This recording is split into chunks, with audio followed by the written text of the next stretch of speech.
Hey, everybody. My session was actually expanded a little bit, and some of the people that were going to be here with me can't be here. So my strategy is to spend a few minutes talking about what I was going to talk about originally, which is the compression of the human attention span and how the digital age is shortening the attention span, and how all of you as creatives are changing what you do to compensate for that. So be thinking about that for a couple of minutes, because I'm going to open it up to the audience really early and try to get a conversation going about how you're addressing that issue. But I'm going to illuminate, hopefully, with a few statistics and a quick introduction. Who are we? Well, first of all, who are we? We are essentially we're what in the old days they would call a content delivery network. We essentially make the web faster. We carry about 5% of the world's internet traffic. A lot of the great stuff that you were hearing about yesterday, Tumblr, Twitter, a lot of these great products, Pinterest, are all actually delivered by us to end users around the world. So you've all used us. Probably a large portion of you don't know who we are, which actually puts us in an interesting marketing PR position. Everybody uses us. Very few know who we are. So if you have ideas about that, I'd love to hear them too. In the Smart Car Poop campaign, which I loved yesterday, Smart Car is actually a customer of ours as well. Like I said, my topic is the shortening attention span, and I wanted to actually read a quote. I hate when people get up on stage and read, but I wanted to read a quote from an old colleague of mine, Linda Stone at Microsoft Research, who coined something called continuous partial attention.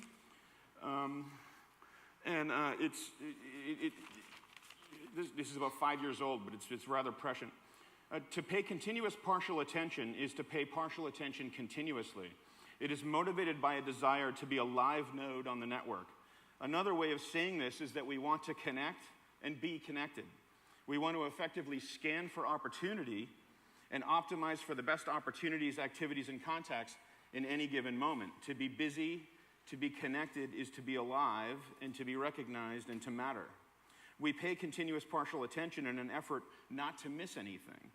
It is an always-on, anywhere, anytime, any place behavior that involves an artificial sense of constant crisis. We are always in high alert when we pay continuous partial attention. And this artificial sense of constant crisis is more typical of continuous partial attention than it is of multitasking. Now, personally, that sounds like a really stressful mode to be in all the time. I kind of wonder if it's even healthy, but nonetheless, it is the psychocultural reality that all of you are working in, and that those of you as storytellers are working in, and you have to navigate it. So I'm going to skip to some of the stats. So when people are going to a website, for example, when they want something to load, in the early 2000s and late 90s, they had what was called the 8-second rule, which is if something took 8 seconds, if you could get something to load in less than 8 seconds, it was no problem. You were golden. Now, I don't know about you, but would any of you wait 8 seconds now for something to load? No. It's about 2 seconds now, according to, I think it was IDC that did another round of research recently. So 2 seconds is about the average now that people will wait. And there are a couple of things going on. First of all, there's the proliferation of content that's available everywhere.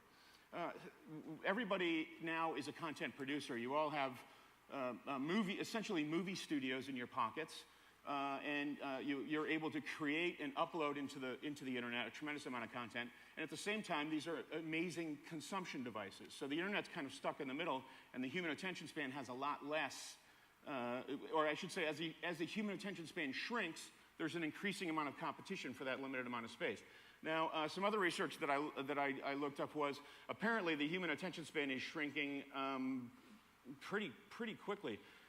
This is the amount of time someone will pay to a quick stimulus that doesn't keep them engaged. This isn't, obviously everybody doesn't fade out in 8 seconds, but the human attention 2010, I think it was 12 seconds, 2012, 8 seconds, and I like this. Goldfish are holding steady. They're not losing the attention span at all. They're at 9 seconds. So they're definitely keeping up with us. So today, about 2/3 of people will abandon anything before it gets to the 3-second mark. Again, there's been this tremendous explosion in creation and in demand. And I think that the other thing that I didn't mention is that there's been this proliferation of broadband. Broadband exploded. It was one of those things where in the mid-90s, everybody thought people were being optimistic about the proliferation of broadband. A lot of these analysts, that they were being sort of Pollyannish about it. The fact is, it's one of the things that they were right about. Broadband adoption was picked up much more quickly than a lot of people thought, and so everybody has that same level of expectation. And I think that's something that's really, really important, and that's really the point I'm trying to make, is that people want an instant response. And those of us that are in the technical business of delivering stuff to the end user very quickly, there are actually really crazy physical limits. It's actually true that, sounds stupid, but it's true the speed of light actually isn't fast enough. It takes, I think it's 133 milliseconds for a beam of light to bounce from two really distant cities on the globe.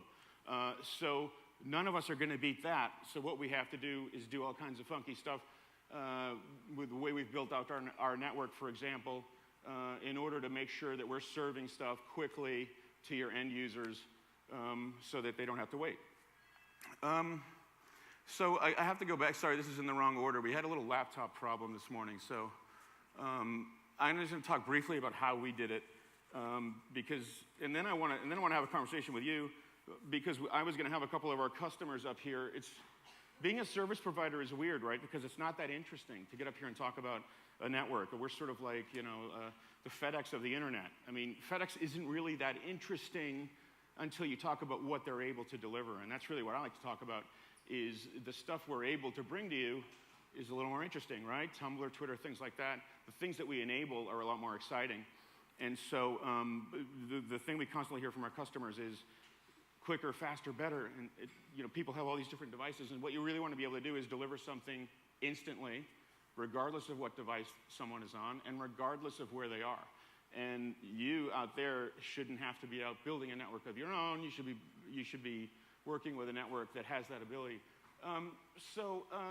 Quickly, we built a new internet. I'm not going to sit here and make a sales pitch, but I just want you to know what we do and why it matters. We know that there are these trends going on, and we essentially we've rolled out tens of thousands of servers in major metros around the world, and they've got all kinds of great software on them. We actually just we just announced a partnership with Google that enables their page speed stuff. If any of you have ever used page speed, we're actually the only network that has page speed on our edge servers. So it's really smart. It'll know if someone's on an iPhone. It'll know if someone's on a laptop and deliver them the appropriate content at the right bandwidth, at the right speed, and all that kind of stuff. We have the other interesting thing is that our servers are directly connected to end user networks. So a lot of the stuff, the reason it's so fast is not just because it's local, but it's actually the servers are directly connected to the end user network. So if someone's using Verizon Fios, then you're actually delivering it directly to them. Most of the stuff these days actually doesn't even travel over the public internet, which a lot of people don't know. But a lot of these networks, if we and our competitor, our primary competitor, went down today, the internet would just break. Nothing would work, which is kind of a good and a bad place to be. But what I really wanted to do, since I sort of set the stage about attention span and the compression of it, is talk about kind of why it matters to you, and then lead into what you're doing to address the compression of the attention span. Because we're really, at the end of the day, our goal is to help you perform, convert, move, sway, get people excited, and we can't do that if they're waiting. And so that's what I wanted to do. Like I said, I had planned to have a couple of our customers up here and to talk, but they weren't able to make it today, one of our partners. And so my hope is that we can open it up to some of you to either talk with each other or talk to me about some of the things that you're doing creatively, whether it's content-wise or technically, to address the fact that people aren't really listening for very long anymore or watching for very long anymore. Whether it's content strategies or technical strategies, et cetera, et cetera. So that's my hope. I see a lot of bright faces out there, but no hands. So anyone have some ideas? Agency folks? Come on. All right. Bang. Yes. Wait for the mic, just so everyone else can hear you. Hello. Hello? Hello?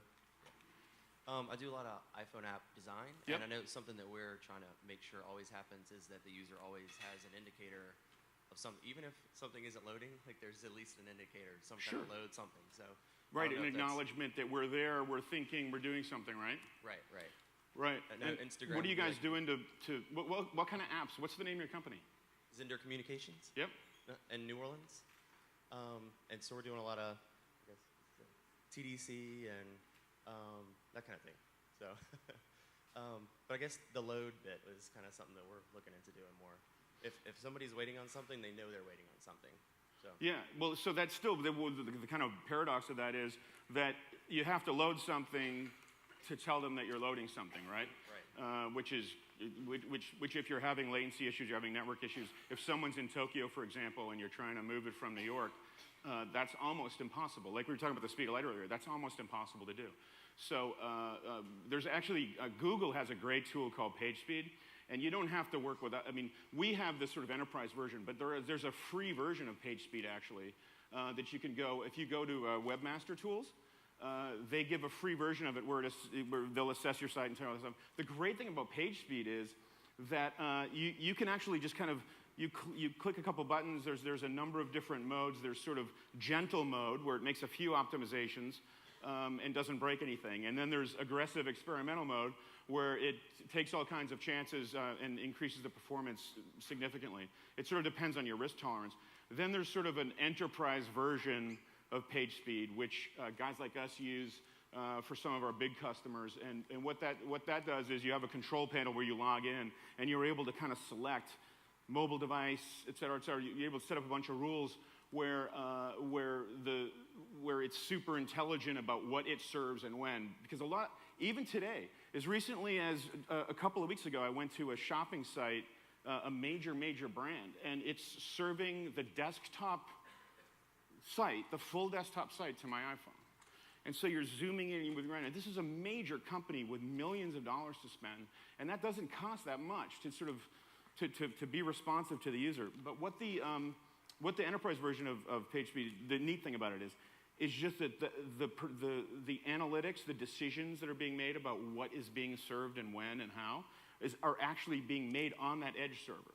So all those decisions aren't being thrown back to New York or wherever, thousands of miles away. The thing you were talking about, the loading screen, or please wait, whatever that is, that's actually served proximal, just milliseconds away from the end user, which makes a huge difference because as we were talking about, people will just leave. 1 second, 2 seconds. And one more thing about mobile. Mobile is brutal because you have to go over the internet, and then you have to go over the radio network, which is another huge problem. And the latency in the radio network is a lot higher. And so you have to do all kinds of tricks. But I look into PageSpeed, and even just the sort of free version, the public version is great. The problem with the public version is that there's a lot more round trip time. But you know, when you got the budget for the big stuff, you can come see us. Someone else? Yes.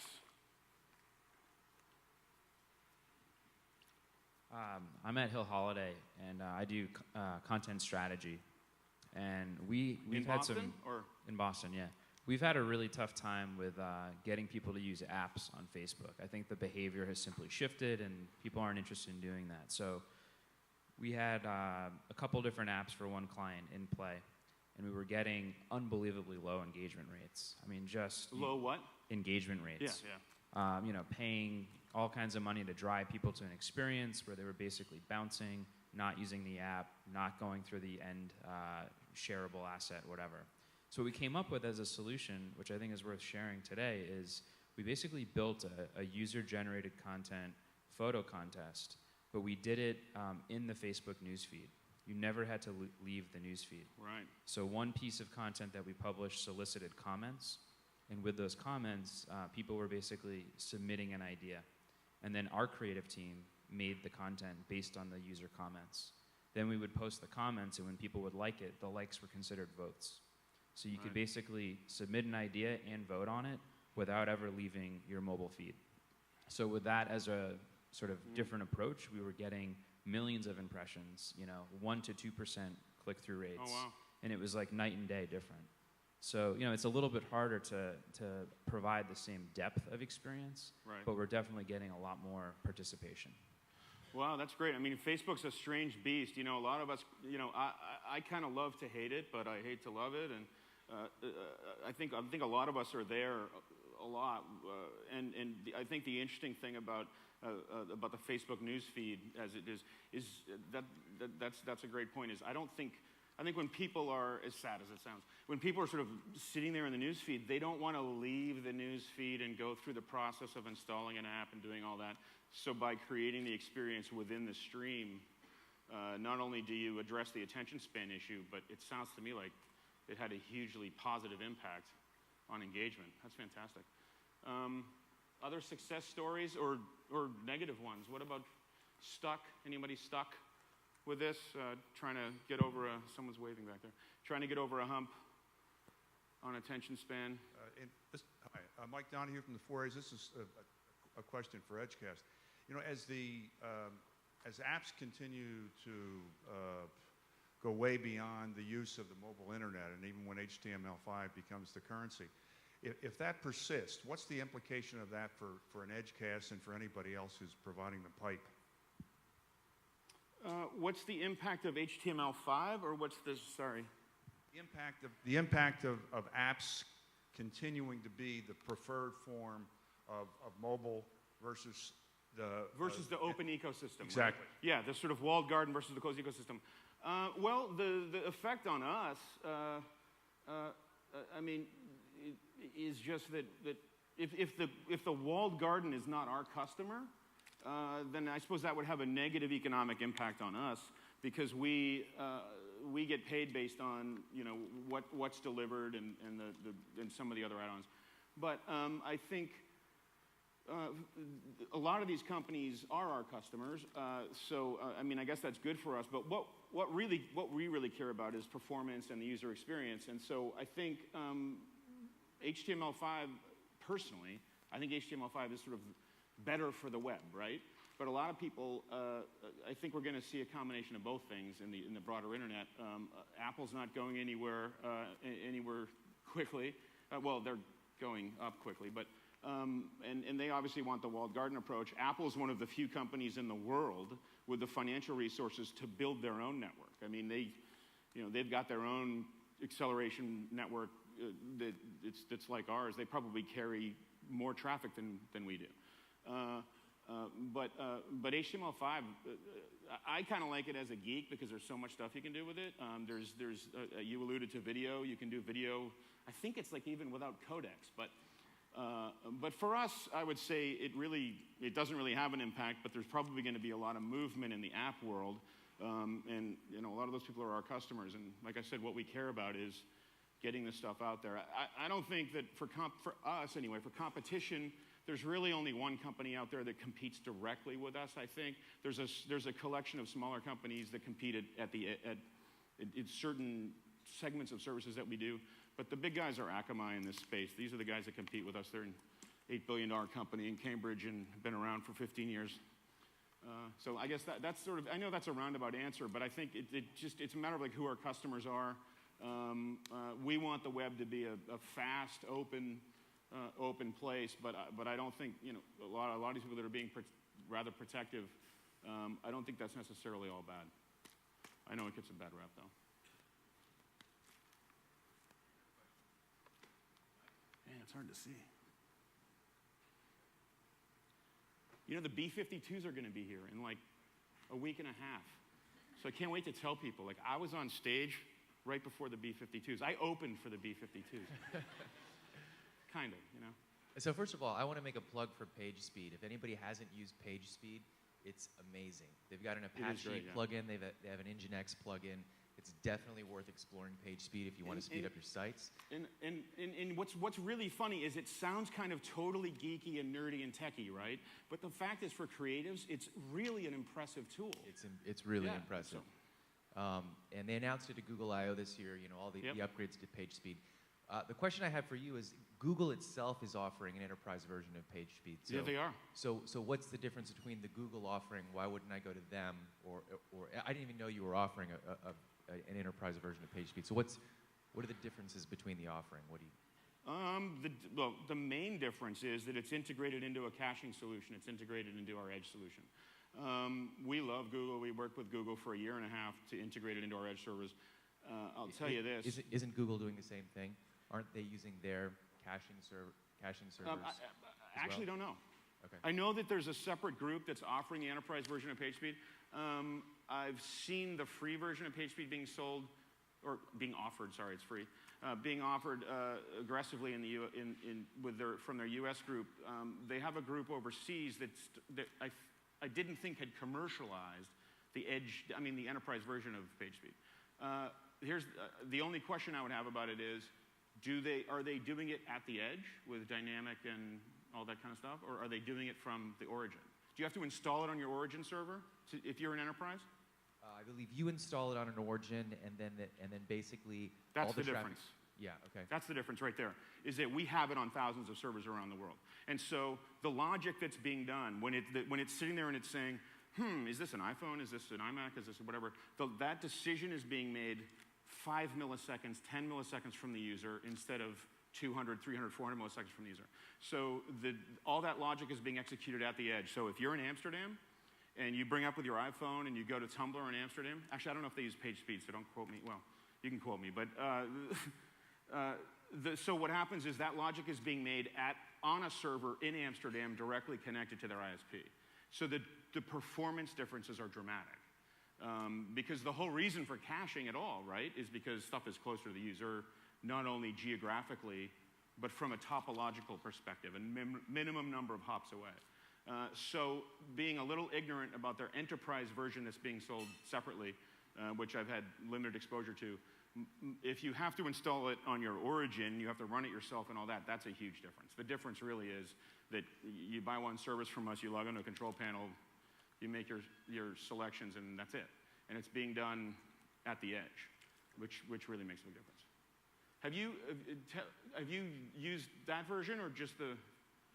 I'd love to hear about. We've used the plugins before. Do you? Yeah, and you're right. You got to be a little bit careful about how aggressively you're using all of the different features that they have. But it's an amazing service. Yeah, I mean it does a lot of stuff, from just the little stuff like compressing white space and stuff like that to really cool inline image optimization and stuff like that. It'll minify your CSS, your JS, and it'll actually generate alternate versions of images, and then serve like the right images to the right browsers based on. Yeah, exactly. And the great thing about we do this too with a mobile solution that we offer. But the great thing about it is that you only serve what that device needs. It's sort of like what this gentleman was talking about earlier. Is a lot of these big enterprises still try to send you a bunch of just-in-case stuff, and that slows you down. So anyway, that's cool. Thanks for. And can I ask you one more question? Have you been exposed to the enterprise one at all, or? The big one? No, it's kind of why I was asking. No, I want to learn more about how they're doing it. And they're a huge company, too, so the people we're talking to are often not the same. So, who else? Stories over there.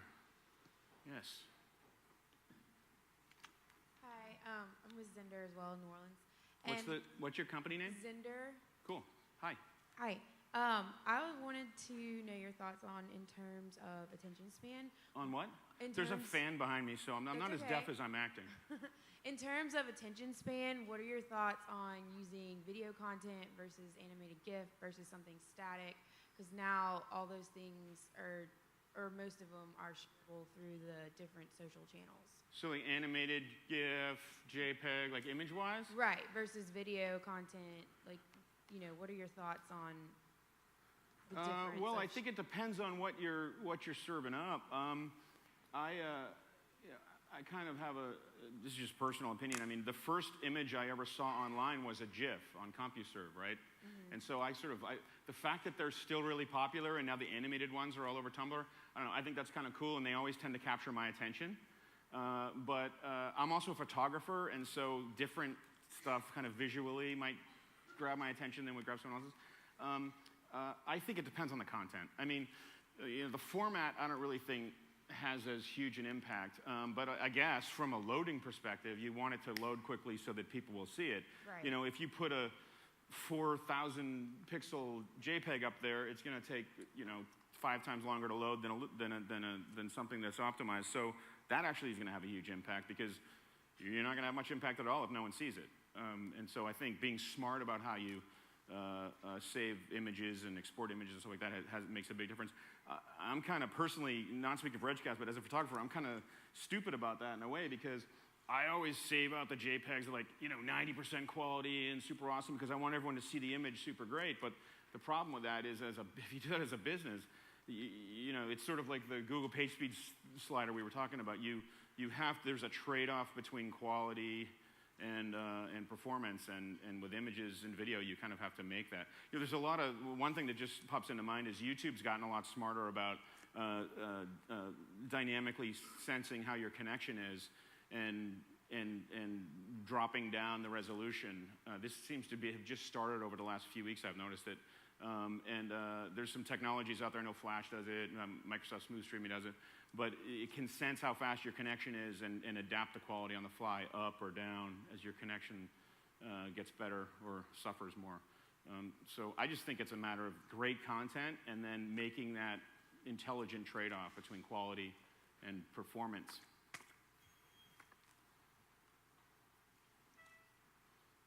Stories, anecdotes. Anything else? Anybody else? I saw a hand. It's hard to see out there, even though it's a really small house. All right. Well, if there's nothing else, I wanted to close with a counterpoint from Jerry Seinfeld. He says there's no such thing as an attention span. There's only the quality of what you're viewing. The whole idea of an attention span is, I think, a misnomer. People have infinite attention if you are entertaining them. So I would say make great stuff. Make it perform well if you can, but make great stuff. So thanks.